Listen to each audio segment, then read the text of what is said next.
جی تو I think کہ یہ جو ہے اس وقت بڑے آپ کو بولڈ فیصلے کرنے کی ضرورت ہے، اور یہ جو شور مچایا ہوا ہے پی ڈی ایم نے کہ ہم اپنا ایک چارٹر آف اکانومی کے بغیر آگے نہیں چل سکتے، تو وہ آئی تھنک بالکل ایک غلط بات ہے. آپ کو الیکشن کیا ہی آپ اچھا، اس یہ لاسٹ کومنٹ میں چاہوں گی ڈاکٹر صاحب، یہ کہ کیا ہمیں یہ بھی کہا جاتا ہے کہ اکانومی ایمرجنسی کی، کیا اس وقت ملک میں وہ ایمرجنسی کی ضرورت ہے؟ اس پر میں کومنٹ شامل کروں گی، لیکن ایک بریک کے بعد. Keep watching.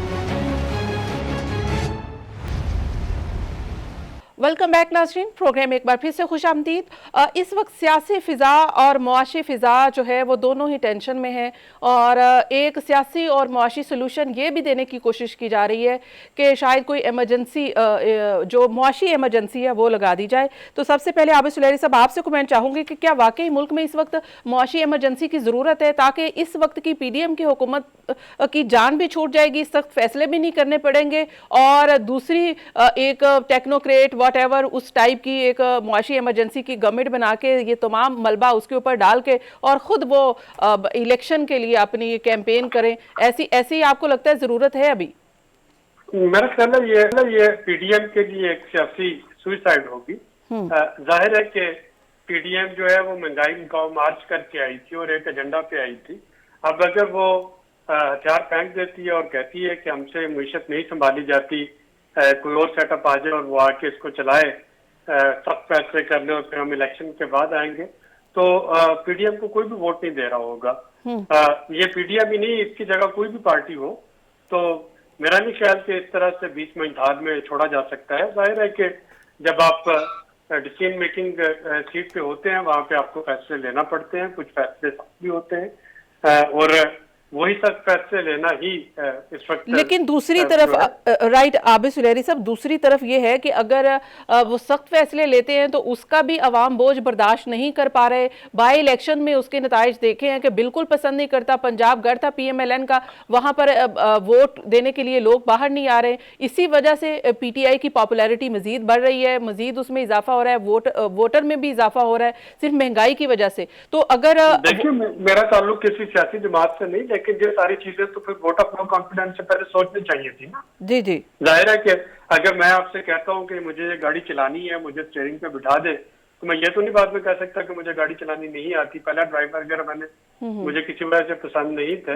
ان کو میں نے اٹھا کے باہر پھینک دیا، تو اب گاڑی تو مجھے چلانا پڑے گی. اگر میں اس کو کہتا ہوں کہ جی مجھ سے نہیں چلتی ہے، تو پھر الیکشن کے میں اگلے الیکشن میں کس طریقے سے اپنے ووٹرز کو فیس کروں گا. اچھا عابد سلیری صاحب، ظاہر ہے کہ آپ بھی سمجھتے ہیں جو ریاست کے مسائل ہوتے ہیں، جس کا ظاہر ہے جمہوری حکومتوں کے ساتھ جو جڑے ہوتے ہیں، اس میں عوام کو بھی کہیں نہ کہیں خوش کرنا پڑتا ہے. الیکشن اگر ایئر ہوتا ہے تو وہاں پہ اور زیادہ آپ کو کرنا پڑتا ہے. تو آئی ایم ایف اور عوام دونوں کیا ساتھ ساتھ چل سکتے ہیں، یا صرف ہمیں ایک کو ہی ترجیح دینی ہوگی؟ دیکھیے اس وقت ہمارے پاس 3 طرح کے ڈیفیسٹ ہیں. ہمارے پاس فائنانشیل فسکل ڈیفیسٹ ہے جو روپے کا ہے، ہمارے پاس کرنٹ اکاؤنٹ ڈیفیسٹ بنتا ہے ڈالرز کا جو کمی ہے، اور ہمارے پاس ٹرسٹ ڈیفیسٹ ہے. اور اس وقت باقی چیزیں نہیں، تو ہمیں ٹرسٹ ڈیفیسٹ کو پورا کرنے پہ زور لگانا ہوگا. بڑا ٹرانسپیرنٹ ہو کے عوام کو بتانا چاہیے کہ یہ سچویشن ہے، اس کے لیے ہمیں یہ کرنا پڑ رہا ہے اور ہم یہ کرنے جا رہے ہیں. ظاہر ہے کہ جو لائلسٹ ہوں گے پی ڈی ایم کے، جو لائل ووٹرز ہوں گے وہ پی ڈی ایم کے ساتھ رہیں گے، لیکن یہ جو انڈیسائسونیس ہے اس کا خاتمہ کرنا اس وقت کی اہم ضرورت ہے. رائٹ. ڈاکٹر سلمان صاحب، آپ کیا سمجھتے ہیں کہ ملک میں معاشی ایمرجنسی کی ضرورت واقعی موجود ہے کہ وہی لگانی چاہیے؟ کیونکہ یہ پی ڈی ایم کی حکومت بھی ناکام ہو گئی ہے کہ معیشت کو سنبھالنے میں. تو یہ وہی ہے کہ کوئی بھی حکومت آتی ہے اس کے لیے معیشت کو سہارا دینا مشکل سے مشکل تر ہوتا جا رہا ہے. تو آپ کو کیا لگتا ہے کہ واقعی کوئی ایسی ایکسپرٹ ٹیم بٹھا دی جائے اور معاشی ایمرجنسی لگا دی جائے تاکہ یہ معیشت کو اس وقت درست کر لیا جائے؟ دیکھیں، یہ اگر آپ نے اوپر سے امپوز کیا تو یہ تو ایک بہت بڑا ڈیزاسٹر ہوگا، کیونکہ اس سے وجہ سے پھر ایک پولیٹیکل انتشار اور زیادہ ہو جائے گا.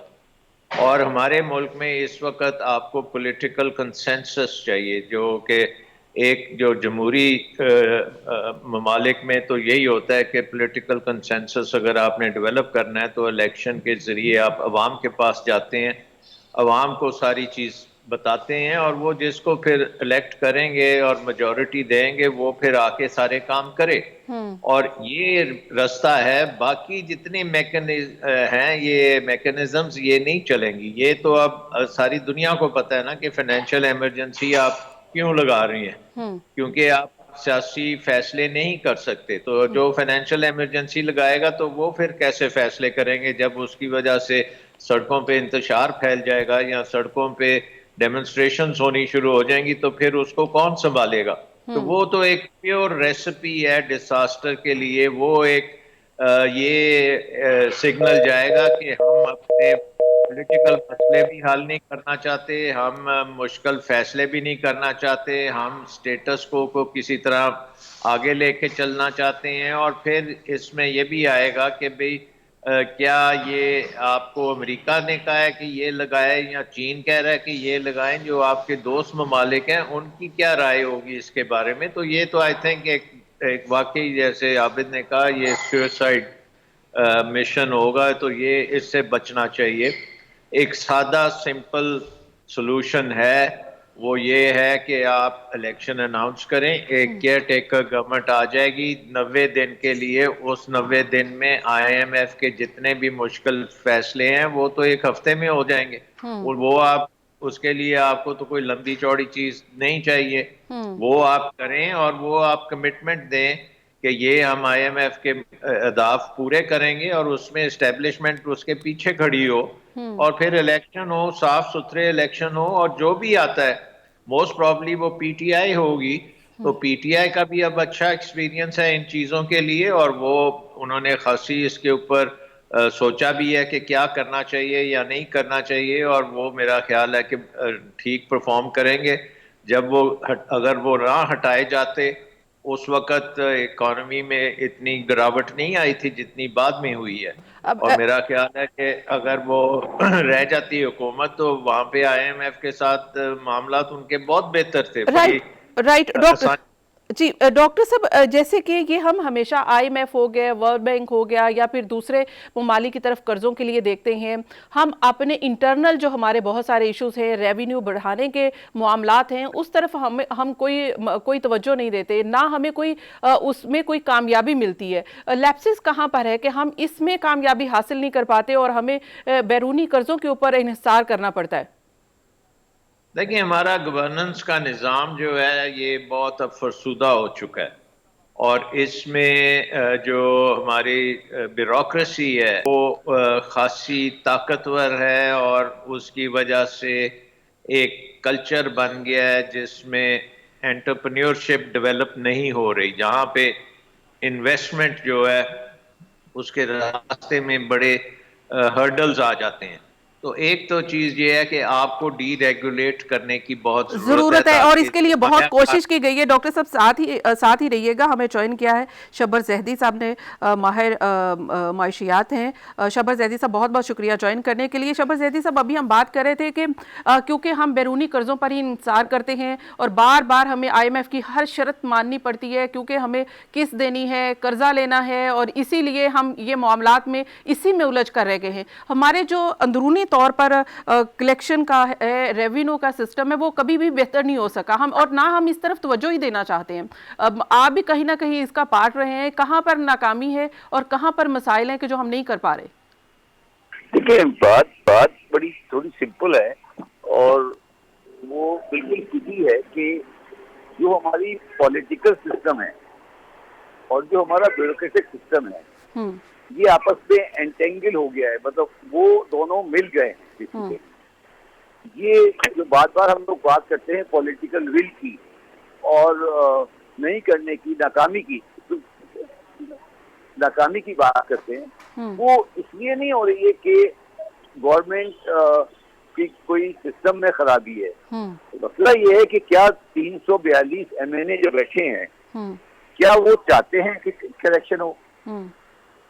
میرا سوال یہ نا, آپ ہم بیوروکریسی کو قصوروار کہلا رہے ہیں, ٹھیک ہے وہ بھی ہیں, میں ایگری کرتا ہوں, تو میرا سوال یہ ہے کہ کیا 342 ایم این اے کی خواہش ہے کہ سسٹم میں تبدیلی ہو؟ جو بھی بندہ جائے گا, میں بھی گیا تھا, جائے گا, اگر وہ ان کے سامنے اس رولنگ پارٹی کی ایم این اے کھڑے ہو جائیں گے آ کے کہ یہ نہیں کرنا اور یہ نہیں کرنا اور یہ نہیں کرنا، تو پھر آپ کیا کریں گے میرے سے جا کے؟ تو یہ ایک ٹائم سا بن گیا اس ملک کے اندر جو کریکشن کو نہیں ہونے دے رہا، اور اب کیسے ہوگا اس کا میرے پاس کوئی رستہ نہیں ہے. یہ ریئلٹی ہے. رائٹ، ظاہر ہے کہ عمران خان صاحب کا تو ریفارمز کا ایجنڈا تھا، اور اس میں 1 پوائنٹ ایجنڈا یہ بھی تھا کہ وہ ریونیو کو بہتر کریں گے، ایف بی آر کو کریں گے، جس میں آپ آئے اور آپ بھی اس میں ناکام رہے، آپ بھی کچھ نہ کر سکے. تو ظاہر ہے کہ نہیں دیکھیں، عمران خان کا نہیں، سب کا ایجنڈا ریفارم کا ہوتا ہے. میں اس سے ڈس ایگری کرتا ہوں، ہر ایک کا ہوتا ہے ریفارم کا، مگر اس کے پاس جو پیچھے سے اس کو پولیٹیکل سپورٹ ہوتی ہے، وہاں پر اس کو کمپرومائز کرنے پڑتے ہیں. وہ کمپرومائزز ہمیں اتنے اپیرنٹ ہو گئے ہیں اس معاشرے میں کہ ہم وہ کر نہیں سک رہے، اس کی وجہ سے ہمیں پرابلم آ رہی ہے. اچھا شبر زیدی صاحب، جیسے کہ ہم یہ سن رہے ہیں کہ یہ اس وقت 8-9 مہینے کی یہ حکومت پی ڈی ایم کی یہ کہتی ہے کہ معیشت اس لیے نہیں، ہم جو سب سے زیادہ یہ جو ملبہ ہے یہ پچھلی حکومت کا، پی ٹی آئی کا. پی ٹی آئی سے ہم سن لیں تو وہ کہتے ہیں کہ ہم تو معیشت بالکل مستحکم دے کر گئے تھے، جی ڈی پی گروتھ جو ہے 5-6% پر جا رہی تھی، اور آپ کی جو برآمدات تھی وہ بھی بہت زیادہ تھی، ایکسپورٹ تھی آپ کے پاس، اور بھی آپ کی سب اشاریے مثبت تھے. تو یہ کہاں پر یہ پرابلم کیا ہے، صحیح بات کیا ہے کہ کیا پچھلی حکومت کا جو گند ہے وہ یہ صاف حکومت کر رہی ہے، یا ان سے نہیں معیشت سنبھالی جا رہی؟ دیکھیں یہ بڑی میں اس کی ہسٹری میں جانا نہیں چاہتا. یہ بڑی افسوس کی بات ہے کہ ہم اسے پوائنٹ اسکورنگ کر رہے ہیں کہ تمہاری غلطی یا میری غلطی ہے. میرا جو سوال ہے، جو میری انالیسس ہے پاکستان کے بارے میں، کہ اس کے سسٹم میں، جس طرح سلمان شاہ صاحب کہتے ہیں گورننس سسٹم میں، یا اس کے سسٹم میں ایک خرابی بہت ڈیپ روٹڈ ہو چکی ہے. تو کوئی بھی گورنمنٹ آئے گی وہ گریجولی، یہ کنٹری گریجولی نیچے جا رہا ہے. اگر کوئی بندہ یہ سمجھتا ہے کہ کسی سال میں 6% جی ڈی پی ہو گئی اور نہیں ہوئی، یہ سب چیزیں بڑی پیریفرل ہیں. بنیادی طور پر کسی بھی حال میں کوئی آدمی یہ نہیں کہہ سکتا کہ پاکستان ترقی کر رہا ہے. پاکستان تنزلی کر رہا ہے ایک طریقے سے. اس میں صرف اکنامک نہیں ہے، اور بھی بہت سیکٹر ہیں، سماجی، مذہبی، ٹیررزم، ہر لحاظ سے پاکستان ایک تنزلی کی طرف جا رہا ہے. اب اس تنزلی کی طرف جانے والے میں ہر بندہ جو پاور میں ہوتا ہے وہ اسرار بن جاتا ہے. کوئی چھوٹی موٹی آپ نے 6% جی پی کر لی، پھر 3.5% ہو گئی، پھر 2% ہو گئی، یہ بڑی کاسمیٹک قسم کی چیزیں ہیں. پاکستان کا معاشرہ اور پاکستان کی معیشت میرے ذاتی حساب سے دونوں تنزلی کی طرف جا رہی ہے. پاکستان میں ایک بڑا طبقہ ہے جو بہت امیر ہے، یہ بالکل جیسے کہ وزیر اعظم پاکستان شہباز شریف صاحب بھی کہتے ہیں کہ ہمیں چارٹر آف اکانومی کرنے کی ضرورت ہے. تو پھر یہ کیا تمام سیاسی جماعتوں کو چارٹر آف اکانومی کرنا چاہیے، تب ہم بڑھ جاتے ہیں؟ نہیں، چارٹر آف اکانومی سے پہلے میرا سوال شہباز شریف صاحب سے یہ ہوگا کہ وہ پہلے اپنی وزیر اعظم کی مرسیڈیز چھوڑ کے کسی چھوٹی گاڑی میں آئے نا. یہ بلا وجہ کی باتیں کیوں کرتے ہیں کہ بس کہ میں چارٹر اکانومی کروں گا؟ 8 گاڑیاں کے پیچھے چل رہی ہوتی ہیں اور سب مرسیڈیز ہوتی ہیں. تو یہ کیوں؟ یہ تو پہلے اپنی گاڑی کو چھوڑے نا، بعد میں بات کریں نا. یہ بلا وجہ کی باتیں کیوں کرتے ہیں؟ جی ٹھیک ہے. میں آپ کو آپ کے ساتھ سلمان شاہ صاحب بیٹھے ہوں گے. جی، سلمان شاہ صاحب جس زمانے میں منسٹر تھے یا ایڈوائزر تھے، فائنانس منسٹر کی پوزیشن پہ تھے، میں نے ان کو تھوڑا اسٹور چارٹ اکاؤنٹ پاکستان میں بلایا. تو یہ اپنی گاڑی، ایک پھر گاڑی خود ڈرائیو کر کے آ گئے. ٹھیک ہے، اب ایسے بندے تو نہیں پاکستان کو گورن کر رہے نا. اب شہباز شریف کے منہ سے یہ باتیں اچھی نہیں لگتی، لیکن اگر سلمان صاحب سے بات کریں تو میں اس کی عزت کر دیتا ہوں نا، کیونکہ وہ میری اپنی گاڑی میں بیٹھ کر آ گئے خود چلا کے. تو یہ تو پھر کر سکتے نا. جب میں منسٹر تھا میں نے سرکاری گاڑی نہیں لی تھی. یہ بالکل آپ صحیح کہہ رہے ہیں کہ ڈاکٹر صاحب، یہ بالکل شبر زیدی صاحب نے صحیح بات کہی ہے کہ اگر ہم معاشی ایمرجنسی لگانا بھی چاہتے ہیں تو ہم پھر لگائیں کہ ہم پارلیمنٹیرین جو ہے، پارلیمنٹیرین وہ اپنی تنخواہیں نہ لیں، وہ مرات نہ لیں، وہ سب کچھ ختم کر دیں، بیوروکریسی کو میں ایک مثال دیتا ہوں نا. پارلیمنٹیرین یہ کریں کہ جو ایم این اے ہاسٹل ہے اس سے اسمبلی جانے کے لیے ایک بس رکھیں، ایک بس پہ بیٹھے اور اسمبلی میں آ جائیں.